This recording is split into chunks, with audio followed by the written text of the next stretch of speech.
نظام اسلام کے متعلق میری 3 ہدف جو کہ اللہ تعالیٰ کے فضل و کرم سے اس پہ کامیابی ہو رہی. نظام عدل، اس کے اندر قاضی کوڈ آرڈیننس پاس ہو چکا ہے آپ کی طرف سے نہیں، کابینہ نے اس کی منظوری دے دی. قانون شہادت مجلس شورا نے پاس کیا ہے، کابینہ نے اس کی منظوری دے دی. صرف ایک مرحلہ باقی ہے اور وہ ہے قانون قصاص دیت.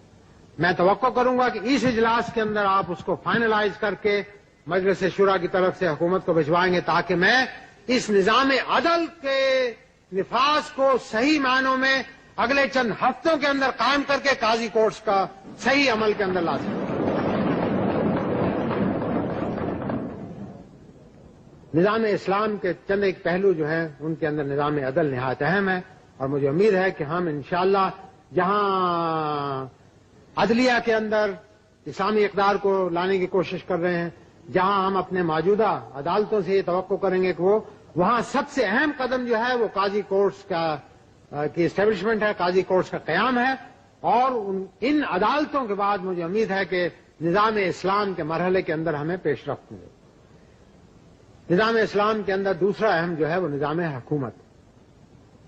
نظام حکومت کے اندر لوگ، میں نے ابھی اپنی تقریر کے اندر کہا ہے کہ جناب ہم جمہوریت لائیں گے، ہم اسلامی جمہوریت لائیں گے. میں آپ کی خدمت میں عرض کرنا چاہتا ہوں، کیا آپ کا یہ یقین ہے یا نہیں؟ کیا آپ کا یہ ایمان ہے یا نہیں کہ اللہ تعالیٰ نے ہمیں اس کے اندر رہنمائی میسر کی ہے یا نہیں کی؟ اگر ہمیں کی ہے تو ہم اس کی طرف کیوں نہیں لپک؟ قرآن کے اندر سورہ شورا موجود ہے، اس کے اندر نہایت اہم وضاحت کی گئی. گو اس میں کوئی شک نہیں کہ نظام اسلام جو اسلامی احکامات جو ہیں وہ آپ کو ایک نظام حکومت کا صحیح ڈھانچہ نہیں دیتے لیکن آپ کو اصول دیتے ہیں.